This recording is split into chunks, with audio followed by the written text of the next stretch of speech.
जिल्ह्याची कायदा सुव्यवस्था नीट राहिली पाहिजे यासाठी आपल्या चॅनलच्या बांधवाच्या माध्यमातून मुख्यमंत्री साहेबांना सांगतो आणि अजितदादा पवारांनाही सांगतो, आज प्रथम त्यांचं नाव घेतलं, कायदा सुव्यवस्था अबाधित जिल्ह्याची राहिली पाहिजे. धनंजय मुंडेची गुंडाची टोळी थांबवा.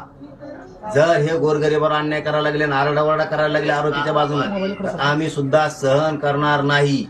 फडणवीस साहेब आणि अजितदादाचं तर मी आज पहिल्यांदा नाव घेतलं. जर हे असं तुमचा धनंजय मुंडे जर असं टोळ्या चालवणार असला आणि टोळीच्या जीव त्यांची जात सुद्धा बदनाम करणार असला, सगळा सरकारला जर डाग लावणार असला, तर आम्ही सुद्धा सहन करणार नाही. त्याला थांबवा. त्यांनी पाठ येऊन बहुतेक त्याच्या लोकांना सांगितलं आंदोलन करा.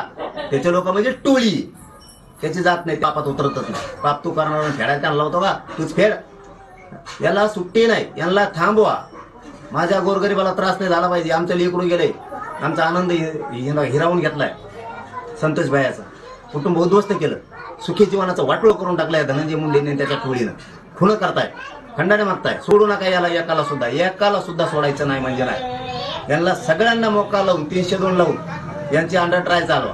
यातला एक बी सुटला नाही पाहिजे. याच्यापेक्षा 10 पट आंदोलन आम्ही सुद्धा करणार आहेत. दादा